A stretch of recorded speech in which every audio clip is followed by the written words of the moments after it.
In the name of Allah, the Beneficent, the Merciful, I bear witness there is no God but Allah, who came to us in the person of Master Farid Muhammad, to whom all praise is forever due.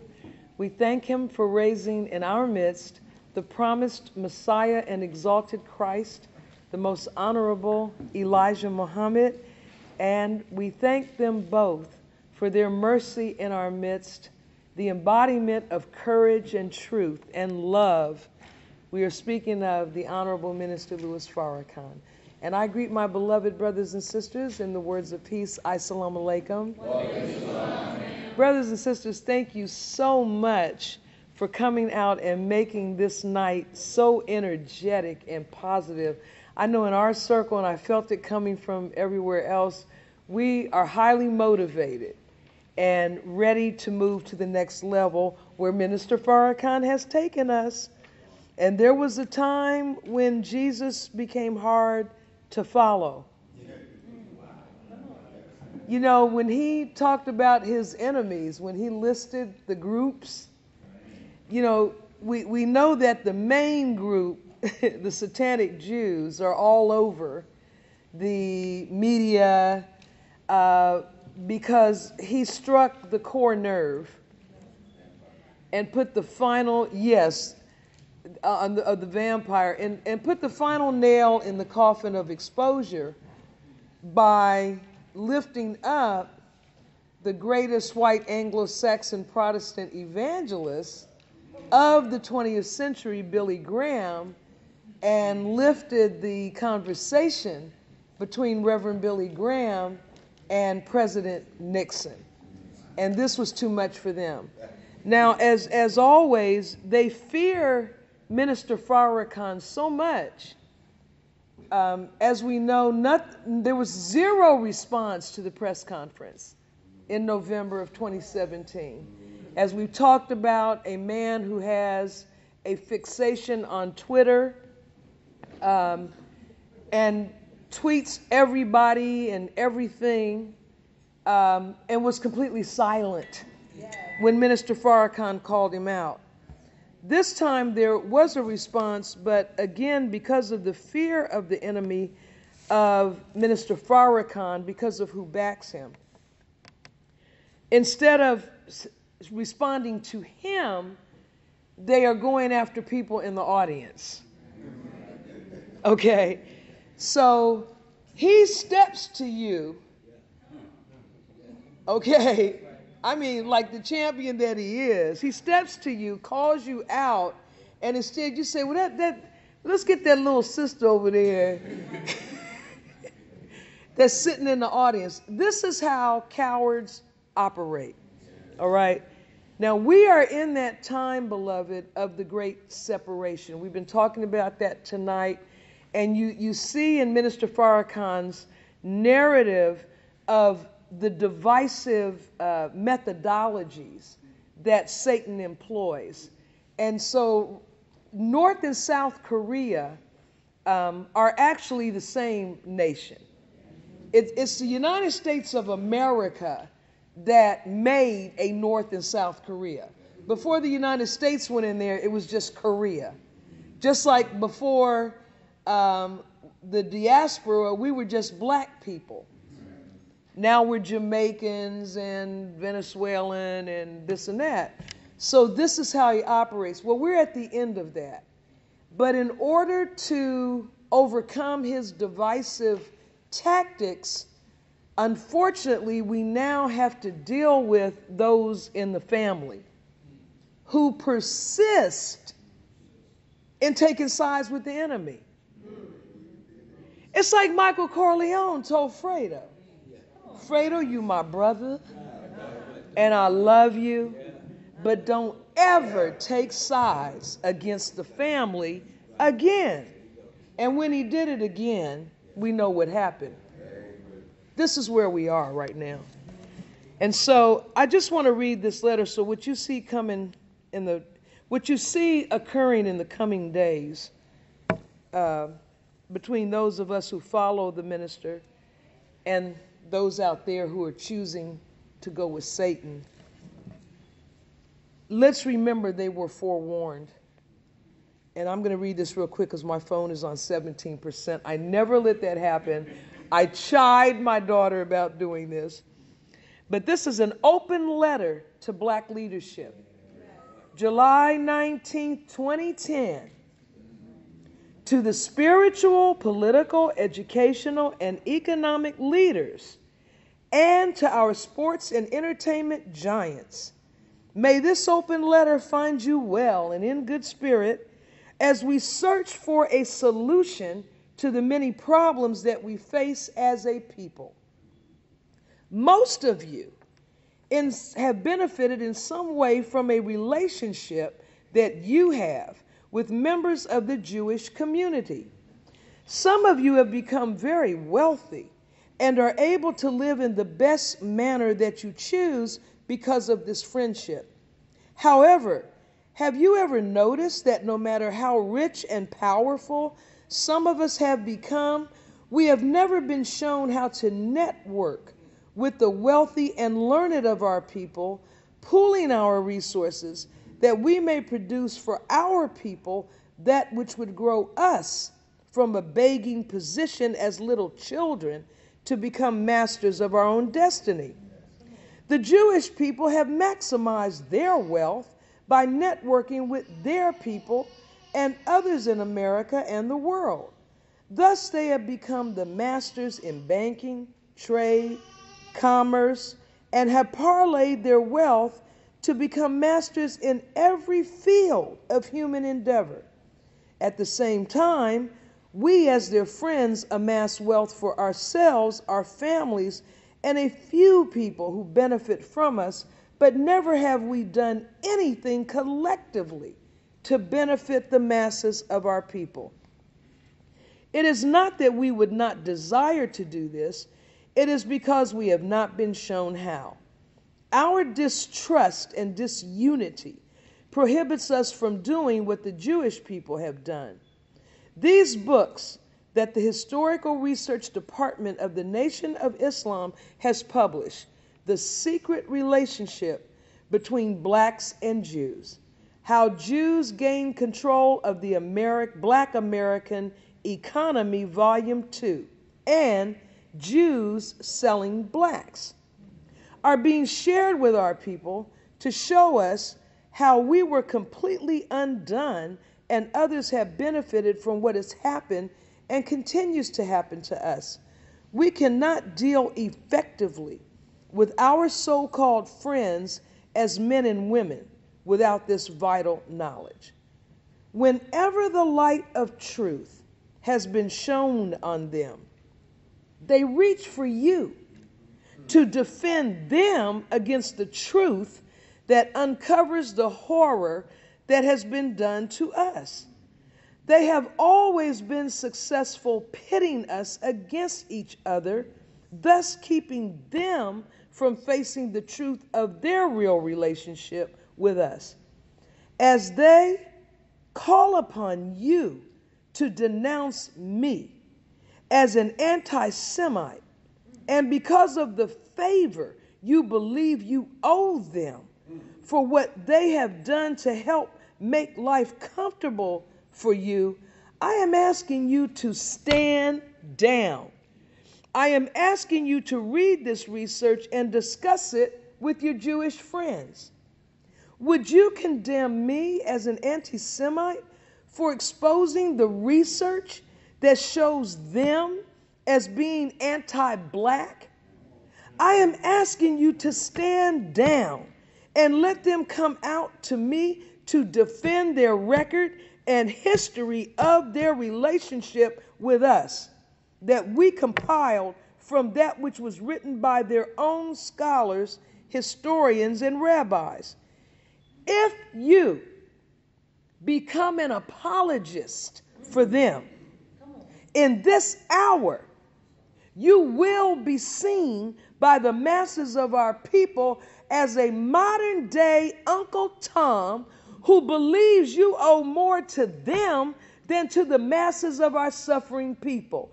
If you attack me at their insistence, You will be seen as an enemy of the rise of our people, as well as an enemy of your own rise. For you can never be free to rise above the limitations placed on you by them until you know the absolute truth of your relationship with them. Being an apologist for them will be dangerous for you, as the masses of our people are awakening and are increasingly angry at the reality of our condition. No matter how popular you may be and desirous you may be to defend your so-called friends, it is dangerous for any of us to defend those who are architects of white supremacy and architects of the destruction of us as a people. Most of you are afraid to face such a formidable and powerful enemy. So I implore you, stand to the side. Let them come out and defend themselves and argue against the truth that I and we speak and write. I will prove to you and them that Allah is present and he is with me. As David went out to Goliath and defeated him in the face of the fear of King Saul and the children of Israel, likewise, I can assure you, I will be victorious over your and my enemies with the help of Allah, God, and his Christ, Mahdi. Thank you for reading these words. I am your brother and servant, respectfully and sincerely submitted, the Honorable Minister Louis Farrakhan, servant to the lost found nation of Islam in the West. Allahu Akbar. So we're going to have to now deal with those from among us who capitulate. We have no other choice. Starting with Danny Davis, Barbara Lee, Gregory Meeks, who have already capitulated and are denouncing Minister Farrakhan's divinely guided message from Savior's Day 2018. You can no longer straddle both worlds. This day was coming and this day is here. You have to pick a side. It's up to you. You are either with us or against us. There is no more gray area. I've been with Minister Farrakhan for almost 35 years. I have watched him, as have many of you in this room. You have watched him show the utmost mercy. First of all, he has defended these people. You are betraying us to keep a job that you wouldn't have if it were not for the Nation of Islam and Minister Louis Farrakhan. You wouldn't even be in this position. You didn't even call yourself black before the Honorable Elijah Muhammad brought you the truth from God. And so he said to you, as a last show of mercy from God, here's a man 40 years without his teacher, 62 years in the nation. He has had every type of slander, gossip, defamation, attacks thrown at him. Economic sanctions against the Nation of Islam. And as he said, he has fought cancer. He has fought hypocrites and black Muslim Jews in the nation. All right. And what did he say? Here I stand. So if the scared Negro is too blind to see the path to victory is to stand with him, then we can no longer, who are with him, support you. We have to call you out. Now, I haven't been on Twitter since deportation of Moon. I've been enjoying myself on Friday nights, having fun in the house with the family. But I'm back on Twitter. And all of us need to get on social media. Let's not get silly. Let's not get crazy. Don't engage in low-level communications. All right? The safest and most effective approach is to utilize his language. Just lift what he has said. And when you are communicating, communicate on that high level. But what's good about Twitter is the brevity. We are in a time, it doesn't take a lot. Just come with bold truth and ask questions. You know, what is it that Minister Farrakhan, Barbara Lee, you know, you say you've been fighting discrimination all your life. Okay? Well, we're not fighting discrimination. We're fighting Satan. Okay? You're from Texas. Sandra Bland was killed. She wasn't discriminated against. She was killed by this devil.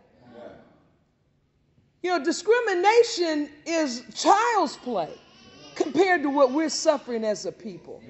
And so if you want to continue representing us, well, you can't anymore because you've exceeded the limits. And we're not threatening you. We don't have to do nothing to you. The masses of the people, you have lost your credibility with them. We're just going to make sure they know what you did. So I'm going to call Brother Troy back up to close us up. Thank you for being patient and letting me get that out. Let us continue. Oh, yes. Let us continue to pursue mastery of self, because we're about to have the final conflict, the final showdown. And it's crucial that we get deeply, deeply rooted in this. Tomorrow is MGT class. Tomorrow here is a call out. There's our Savior's Day gift reports are up there on that wall. Yeah, I'm like somebody in the third grade. I had to go over there and look for my name. And, yes, I made it. But Sunday, Dr. Wesley Muhammad, who has the courage to follow Farrakhan? Come join us at Mosque Mariam with Dr. Wesley Muhammad, and he's going to raise the question, who has the courage to follow Farrakhan? So may Allah bless us all with love and the light of understanding. Brother Troy is going to close us out. And thank you to all the study group coordinators. This group over here, this was awesome. I'm so impressed with everybody sitting over here. You know, Friday night gives us the opportunity to really see how brilliant we all are. Okay? It really feeds our sense of self.